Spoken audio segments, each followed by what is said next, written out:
All right, is this Rob from Psychostick? Yes. Oh, Rob, what is going on? Driving to Michigan. To Michigan? Yeah. Where are you coming from? Cleveland. All right, that's not too bad of a drive. Nice.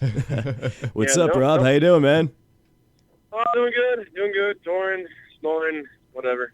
Right on. And Greg, you here? I'm here. This is Greg. How are you doing, Rob? How are you? Hi, Greg. What's happening? All right, cool. Well, hey, thanks once again for calling in. This is once again being recorded. It will air next Wednesday again. So right. yeah, man, thanks for calling in. This is awesome. No problem, man. All right, my first question for you. So far, how is this tour going? It's going pretty good, man. There's a lot of fun on the road with Circus Dead Squirrels and Ventana and Ask Summer Guys. The guys are all been. It's nice to tour with people you like. You know what I mean? Right. Yeah, it's funny, actually. I didn't know any of those bands. I looked at the list, and I was like, all right, yeah, I never heard them. I'll check them out. So we got there at the beginning of the concert. And, oops, sorry about that. Oh, what was that? Just doing some trippiness right here. Okay.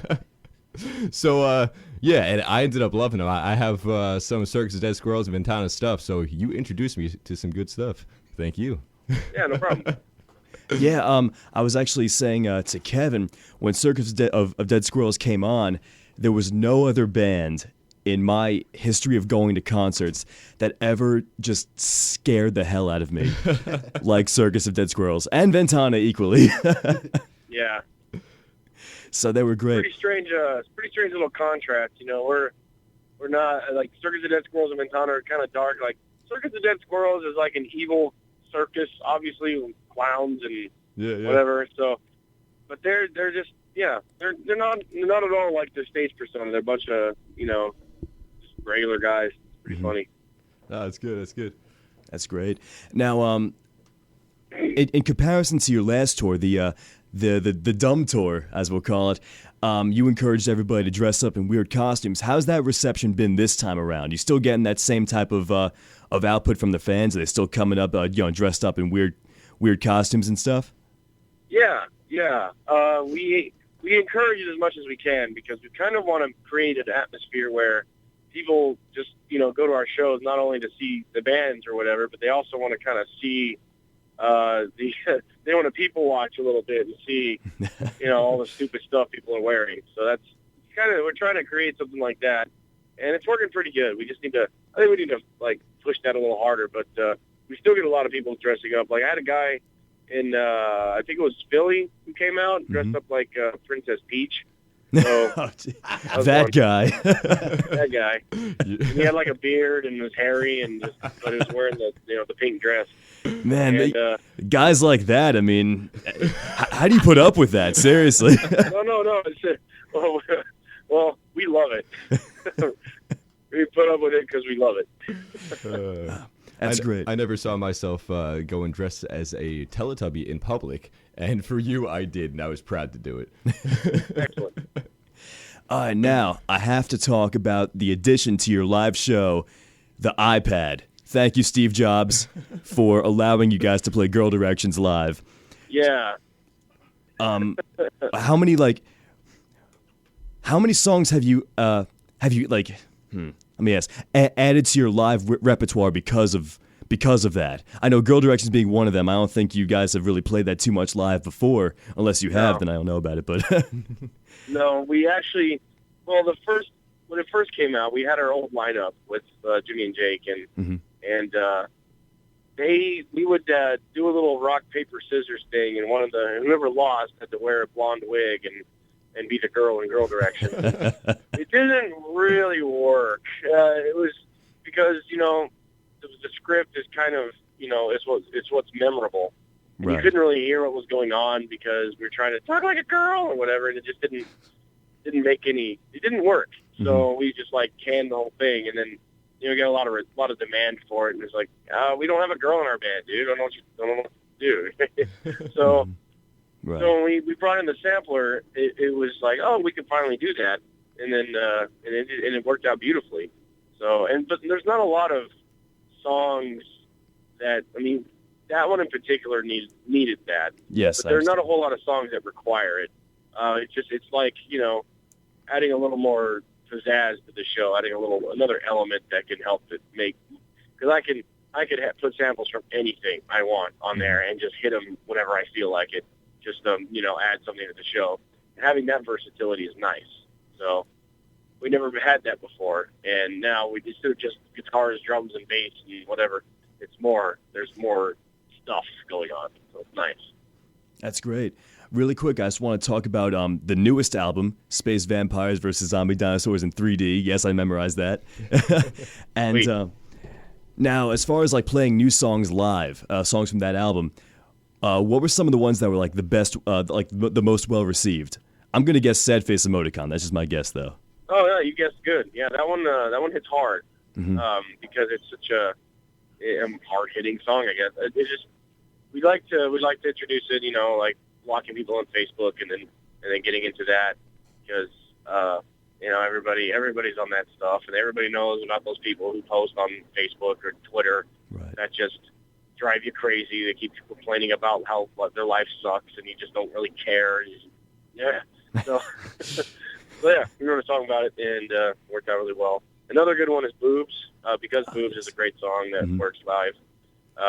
It's a weird one because it's not very metal at first, and then it gets metal, and then it goes back to being funky. Yeah. So it's kind of throws like the metalheads off for a loop. They just kind of look at us funny. They haven't heard the song, obviously. So right. Yeah. No, I think it works. I like how you could bring in other things that aren't so heavy, but you make your fans love it just because of the humor aspect and everything that ties into it. Mm-hmm. Yeah, I mean, I've never seen a circle pit during a song like "Orgasm Equals Love," like that has the clean guitar, but the circle pit was hysterical. Yeah. Thanks. Right. Now, for those who are just tuning in, right now we are talking with Rob, the lead singer from Psychostick. He's somewhere in Michigan. They're on tour. And if you're listening to us, we're from the Martin-Morelli Metal Marathon from Wednesday nights. We love Psychostick. We play the hell out of them. And Rob, how would you describe the musical style of Psychostick? Well, we created our own genre because, we just wanted to make things more complicated for people to find us, I guess. But we call it humorcore. And but if sometimes when we say that, people don't really catch on to what that is. So it's just comedy metal, I guess, comedic metal. Weird Al meets Cannibal Corpse, something like that. So yeah.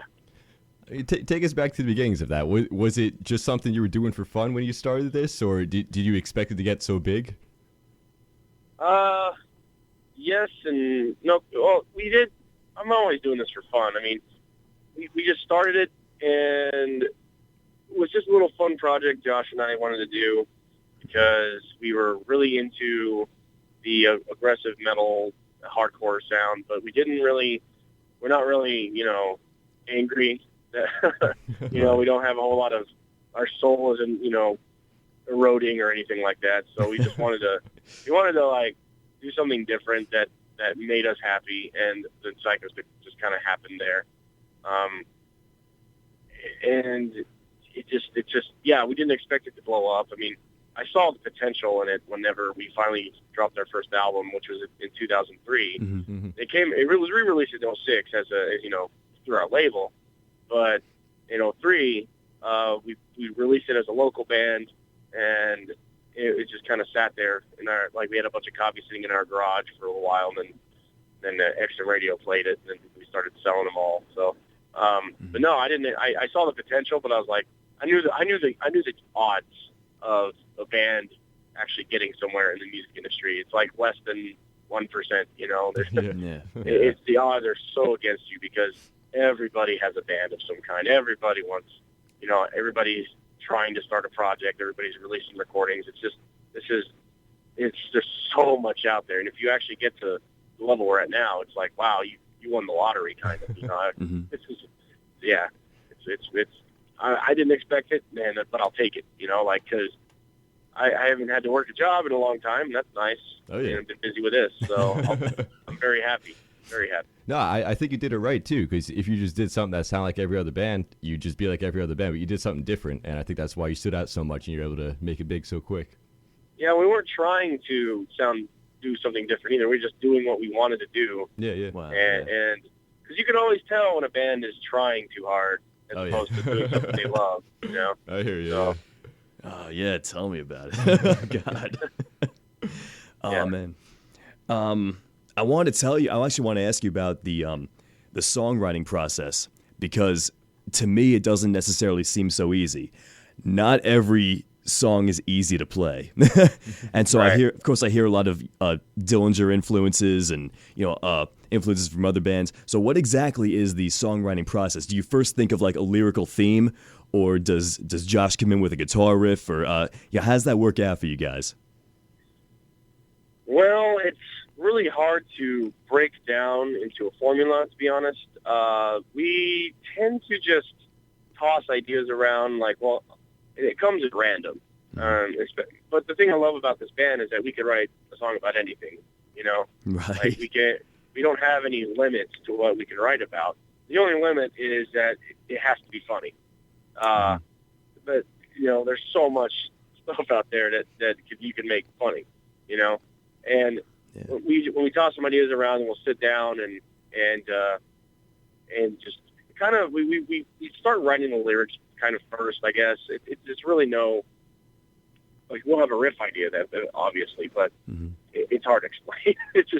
We just kind of wing it in a lot of ways, and then it starts coming together, and then it just starts writing itself in a lot of ways too. So it's just ideas, and then writing lyrics, and then riffs, and then making it not suck, I guess is the direction. In that case, going on, in your opinion, what are some of the funniest songs that you guys have? That were like, in your opinion, like what makes you laugh as far as like your songs go?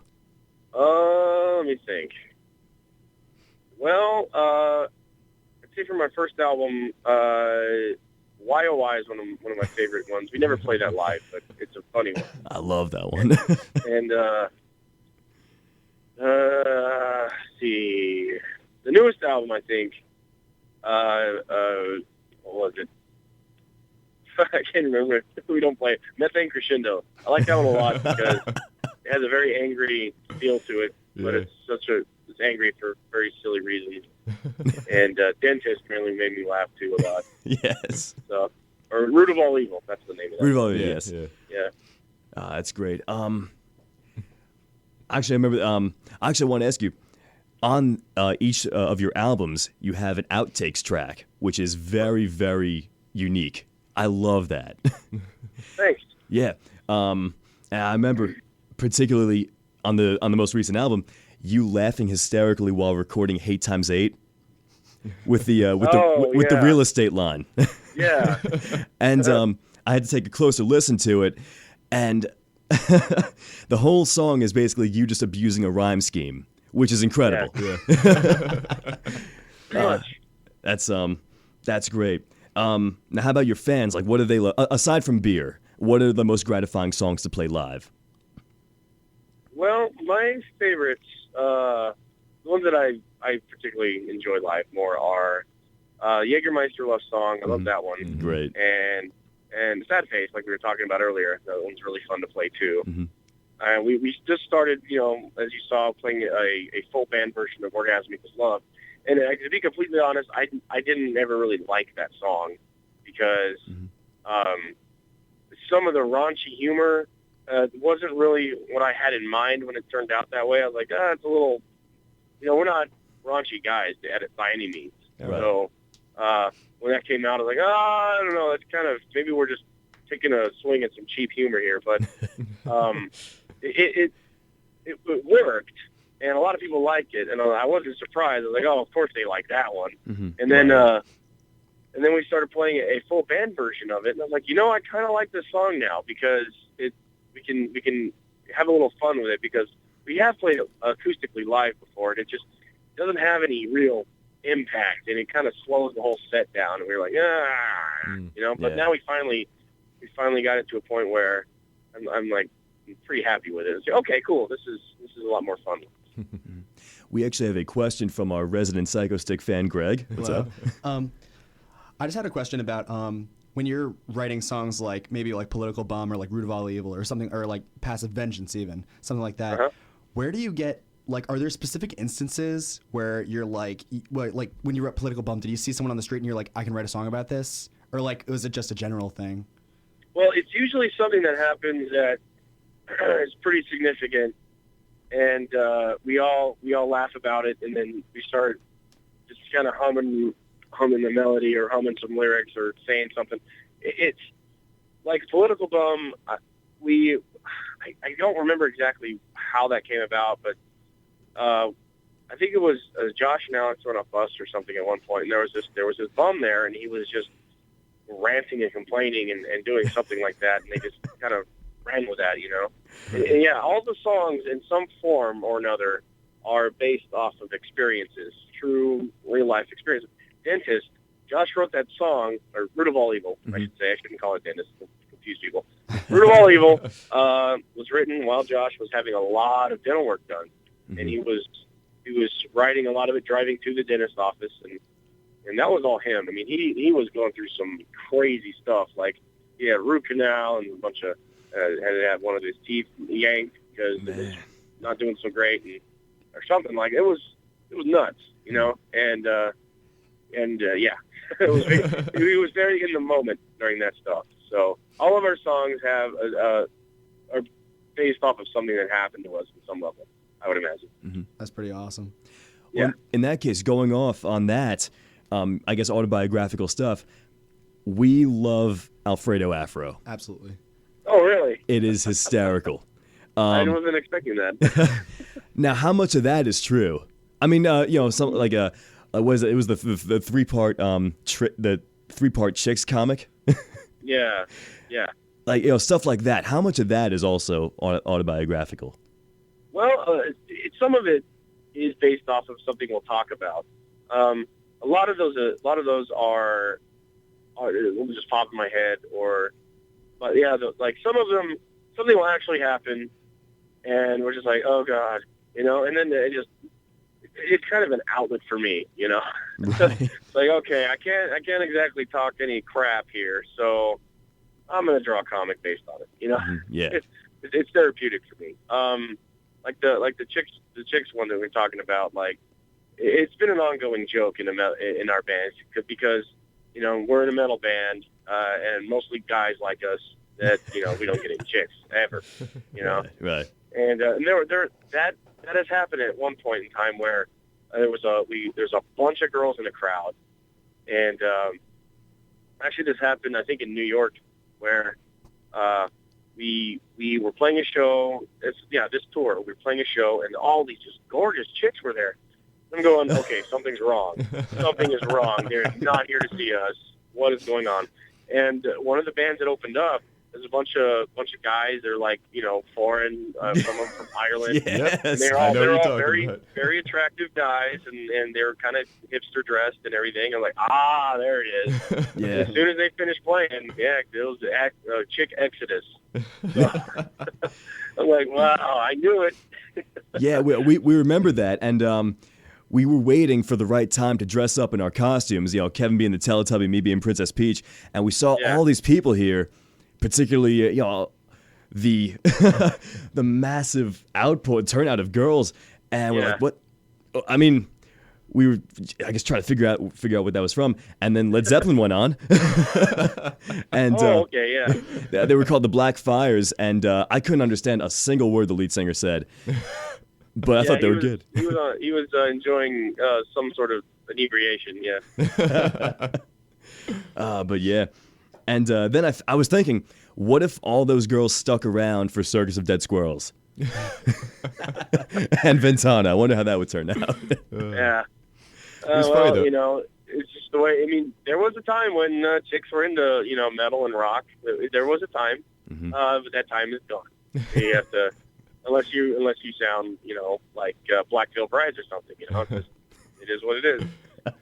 It's funny. They still exist. After Ventana was finishing up, Brian and I decided to go to the back, throw on our little costumes, And as soon as we started putting them on, we realized who the Psychostick fans were because they started coming up like, oh, yeah, you're here for Psychostick. They knew that just because. And we realized there was a decent amount of girls. It wasn't bad. It was pretty good. And there was the one that stole. I totally realized that was you guys at the show. Okay, I'm sorry. Oh no! Oh no! Don't worry about it. The whole thing with the hairy guy. Yes, that is Brian. Yeah, what's up? No. What have some of your favorite locations been? Not only on this tour, but just in the history of Psychostick touring. Let me think. I swear, Well, I promise as you. far as- Yeah, we were not Go going to be ahead. offended. We're not going to be offended. Don't worry about it. Well, to be completely honest, like our New York City shows have never been great. That one that you saw that you were at was the best one we played.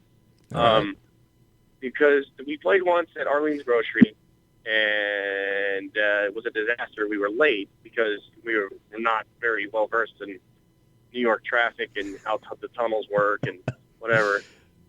So we were about 15 minutes late, and we played for like 20 minutes, and then they paid us like $30.16. I know, and like 12, like maybe 5 to 10 people, not 12, 5 to 10 people came out, and it was like weird. It's like, isn't this like a huge city with millions of people, and 12 people came out, or really? Mm-hmm. So, but it turns out the reason why that is because New York is a very busy place. There's lots of stuff to do. There's tons of stuff to do, and going to a show is like one of the 6,000 things you could do right now in New York. Mm-hmm. So, yeah, and that show we played in New York on this tour, it was actually really well promoted, and a lot of people showed up, and yeah, it was cool. But like some of my favorite places to play in the country, we're actually playing there tonight. My favorite spot is the Machine Shop in Flint, Michigan. Nice. Okay. Excellent. And it's a kind of a legendary venue, in my opinion, because in Flint, it's known for its low quality population. There's a lot of drugs and gangs and violence and stuff in that area because it's not too far from Detroit. Mm-hmm. So the venue built up its reputation by not tolerating any of that. Like if you were in there and you're starting to fight, they'd pick you up and literally throw you out onto your face. Right. And they built that reputation over a few years, and then people started to come out because they knew, hey, I could go here and not get stabbed or shot and have fun. And because of that, they have this great venue that just lots of bands, just even if they are too big to play there, they'll play there anyway and pack it out and sell it out because they just love the Machine Shop. Yeah. So that's my favorite spot in the country. Wow. Well, while we're on the topic of touring, I just had a question. How's your trailer? The new trailer is great, man. Yeah? Yeah. And you have that wall of like laminated faces, right? Am I? Yeah. They're two walls actually. On the right and the left, when you open the back door up, you see everybody's happy faces who helped us buy that trailer. And it's always nice to see that. It's like, oh, yeah, that's why we're doing this. So, Wow. Yeah. How was that reception? Like, were people like really generous in their offers, or how did that work? yeah. Oh gosh, yeah. There was a couple of people who just blew me away with their donations. Like one guy donated $750. Wow. Oh man. Yeah, and I could think of a billion different things to spend with that money. Yeah. Yeah. He gave it to us. And there's another guy or a couple of guys that donated $400 each. I was like, wow. I was Jeez. That's and, great. But, it was mostly $25 donations. That was the minimum that we asked for. Mhm. Okay. And there's a couple of $100 ones and then a whole bunch of $50 ones. I mean, they're like, I want you to keep touring. I want you to keep, making music. So here's some money. We understand how tough it is with all the, people downloading your music for free or whatever. They're just, all that craziness. And it is tough to be a band nowadays with that stuff. And they were very generous. It was great. Like it took like a month or two to get all that money in, and then we just And we did the same thing for Sandwich. We had a fundraiser and raised enough money to record that CD. Wow. Okay. And it worked out really well, man. That's great. That's incredible. So this is your second tour with Maddie on bass, right? No, I think it's their third or fourth. Okay. He joined in 2010. Right. Yeah. Okay, I'm sorry. He was wasn't he a touring member before he became an official member? Isn't that right? Yeah. Well, Okay, we learned our lesson. You just can't bring people in without trying them out. And we took him out on a tour or two, and then we realized, okay, he's in it for the long haul. He's dedicated and he's hardworking. So yeah, then we made him official. So whose idea was the moose persona? Who came up with the antlers? That actually was Bill Manspeaker from Green Jelly. Really? Yeah. Green Jelly. Wow.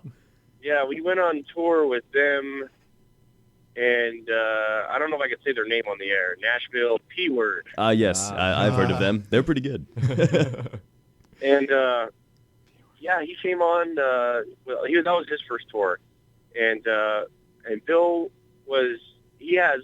Oh gosh, the guy has so many elaborate costumes made of foam and duct tape, and we were talking to him about that, and Matt said something about Moose because that's kind of his nickname is the Moose for some reason. I don't know. Maybe it's because he's hairy or something. But and Bill one day just made him a pair of antlers attached to I think it was a bike helmet at the time, and gave it to him. But the pair that he made was just way too big. Like it was too heavy. It was too much foam. Right. So Matt scaled it down a little bit to make it more manageable, and now it is what it is today. So, and then I was inspired by that and decided to make my hat a little spikier and bigger, because before that I had these little tiny spikes, and it just looked like I bought some crap from a store, which I did, and wear that as a hat. So, yeah, Bill Manspeaker, he's the man. Yeah, those have become such a big part of who you are too. I see, even in your songs. I hate your hat. I hate those stupid antlers. Yeah, pretty much. Very fun. What's your favorite album that you guys have made? I don't know. I think the first, Space Vampires is probably my favorite, because I know that's kind of lame because it's our newest album. That could change when I release. We release the next one, but it's because it didn't. It's not like a 75-minute long album. You know what I mean? Like our last two full-length albums are just super long, and we just decided to really just concentrate more on the humor rather than just trying to write heavy songs. Right. And I just like this one a lot more because it flows really well, and we wrote it from scratch. We didn't have anything written in advance really.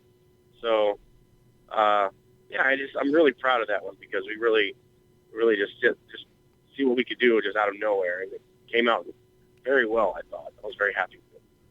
That's great. You mentioned a future album. Are you in that process of coming up with songs and everything for the next album? Oh, in a manner of speaking, yes. We have a lot of very big plans after this tour. All right. In terms of songs, there's always ideas, and I have my phone. I have like a laundry list of ideas, and we're just. Our goal now is I guess the simplest way to put it is to really just grow our internet following as much as we can, which is just generally our fan base. We're an internet band, Right. We're from that generation. Yeah. So we're going to try to grow that more as much as we can through various means, not just songs, and try to create more demand for touring so we can get out with bigger bands and stuff and make, instead of just touring all the time, we just tour when it's a better idea and grow our fan base. So online, with songs and videos and whatever. So we have a lot of plans for that, and I think you're gonna like it. If you like our albums, you're gonna like what we have in store. So. All right. Excellent. Yeah, and for this tour, you're always doing your, I guess you call it a video blog, like an update for each stop on the tour, pretty much. Yeah, we're trying to. Yeah, is that something you plan on continuing whenever you tour to keep the fans close with you? Yeah, that's kind of what I mean by building our fan base and building our following is is releasing more digestible content online, not just tour blogs, but tour blogs is one of the many things we want to do. Mm-hmm. And yeah, it's really like it's aired now because I don't want to say we're going to do something and then something else comes up and we just end up not doing it. So, All right, yeah. Yeah, I don't want to let everybody down. No, that's cool. So, what have been some of the weirdest moments on either this tour or any particular one? You mentioned a prior New York City show where you guys were late, played 20 minutes to a few amount of people, paid $30.16. So, Yeah.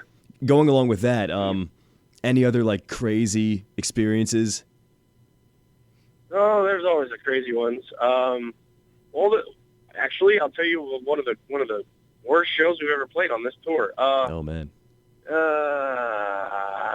There was one. I'm going to try not to name names as best as I can because it's never good karma to just talk smack about other people. But one particular show we played, it was at a venue, and Ventana got there before us, and Rick from Ventana was texting me like, "Oh God, dude, you're not even going to believe this. This is going to be the greatest show ever." And I know he's being sarcastic. Okay. So we pull up and we get there, and the venue doors are open, Mm-hmm. but there's nobody there, and all the lights are on. So somebody forgot to lock up. Nice. Real okay. So we're walking around, and okay, cool. And the guy shows up eventually. He's like, "Oh," hey," and then we start setting up, and it's one of those shows where it's like a BYOB situation. Okay. For some reason, and it's a little tiny town, so apparently it's the Wild West or something. I don't know. So, all right, cool. So we start bringing everything in, and the sound system is less than stellar. One of the guy running it didn't really know how to run sound, so it was just a feedbacky mess the whole night. And there was a downstairs and an upstairs. An opening band decided to rock star it up and have like like the drinking fest upstairs, and they all got smashed, like belligerent alcohol poisoning smash, where they're throwing up and passing out, and there was just like, I don't know, about 20 people upstairs in the green room area, just completely going crazy. And there's another separate room where I was in most of the time, but it was nuts, and so that was rough. Yeah. So we had to have them kind of removed from upstairs because we were trying to, do a show. Right. And during the Circus of Dead Squirrels set, there was a security guy who decided to step on stage and just kind of stand there and drink his beer and watch the band. And that's kind of not okay, because if the band is trying to play, you shouldn't just go up on stage and hang out. You should stay down in the crowd at least. And the security guy thought, I'm security, I can do whatever I want. So Rick, he was also in Ventana and Circus of Dead Squirrels, was like, "Hey, man, get off the stage. We're trying to play." And the guy just said, "No." So Rick is like, "All right, well, I'm just going to go a little crazy." So he starts moving around a lot. And, the guy just kind of moves. And then he walks around and he kicks over one of the mics on the drums. So Rick has a squirt gun. He's got one of those super soaker style squirt guns. Right. So he pumps it up, aims directly to the guy's face, and fires. And just launches water right into his face. And then the guy, being a tough guy, security man, takes that the worst possible way and starts trying to fight Rick. And his hillbilly buddies are like, "Hey, we'll take you outside, man. And Rick's like, "Okay." But, in those situations, you got to be careful because, the whole dime bag incident, you get some crazy people. They'll get their guns and start blazing. And so it all calmed down eventually. And then we had the security guys thrown out. We had to have the security removed from the show. I mean, think about that, God. It's kind of backwards. So and then, we went up on stage and there was really bad sound. I mean, it was like that was the weirdest show because nobody knew what they were doing. Nobody had any idea how to run a show, except for the actual bands, and that's not their job to really run the show. It's what the promoters and the clubs are supposed to do. So the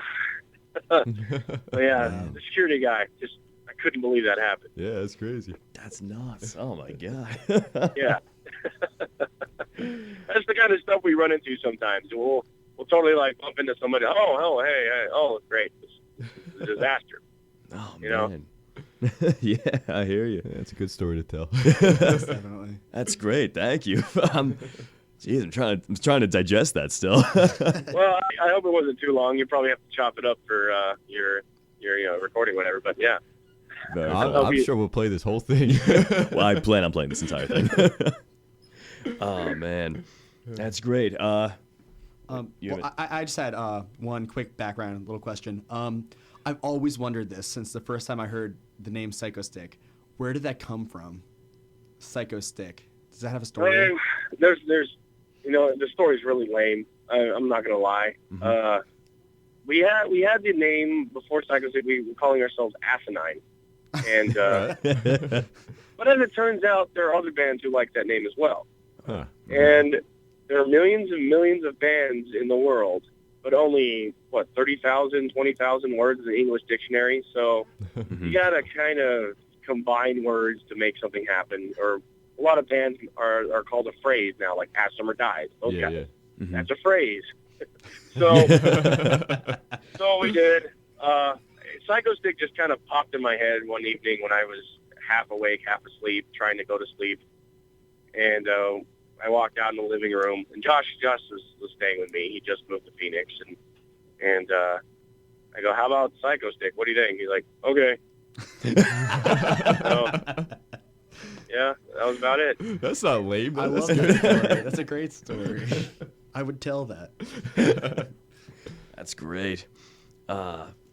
Now, as we may be potentially approaching the end of this awesome interview, do you have any advice for aspiring touring bands? Yeah, like the younger kids out there? Wow.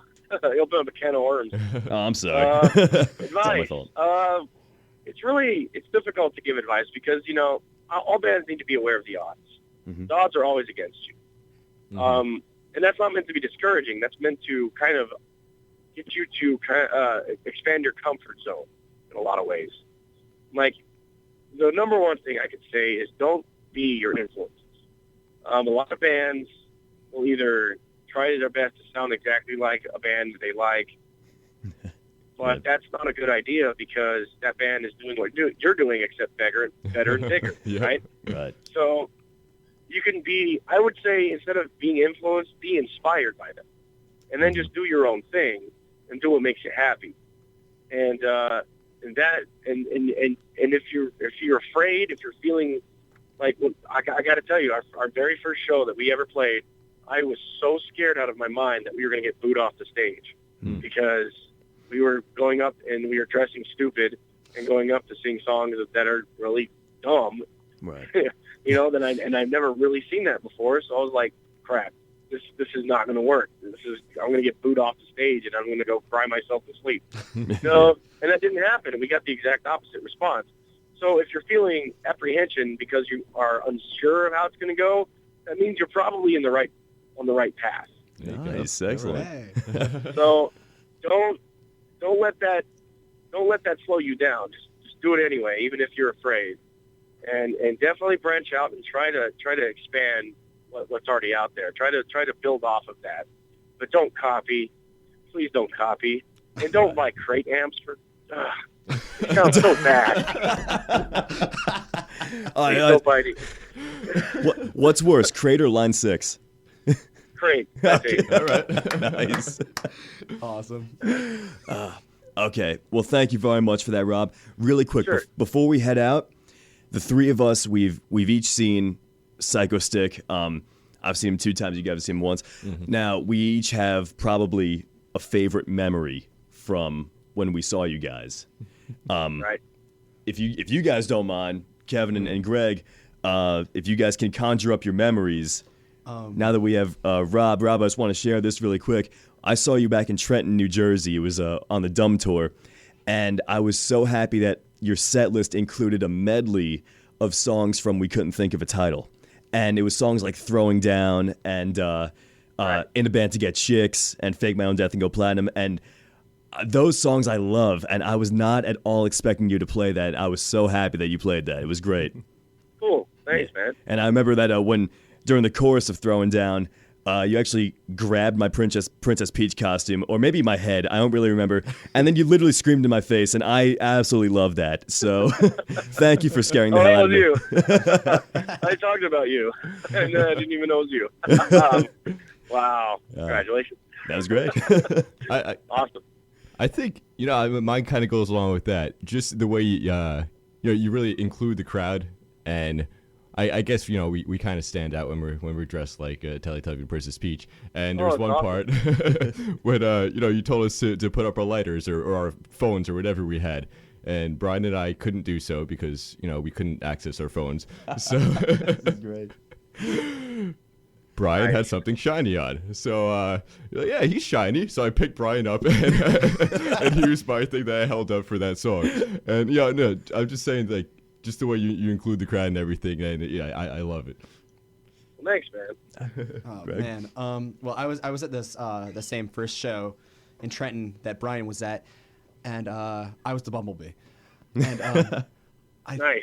I think my favorite part, I mean, this might be just a little hokey, but I loved it when you asked the crowd to slow mosh. I thought that was so funny because like trying to actually slow mosh is really difficult. I've never done that before, and it was weird, but I loved it. I was so happy about it. Nice. Well, Very cool. there you have it, Rob. Oh, awesome. All right, thank you so much. It's been a great interview. Most definitely. Has been. So, yeah, guys, just reach out and send me a link if it's listenable online. Just let me know, and I'll tell everybody. Absolutely. Very, very Will cool. do. Well, yeah, thank you very much, Rob. And if you're all listening, you can hear this once again. You can hear an encore presentation of this interview next Wednesday night from 8 to 10 p.m. Rob, thank you so much once again for calling in, man. My pleasure. Thank you. Have a good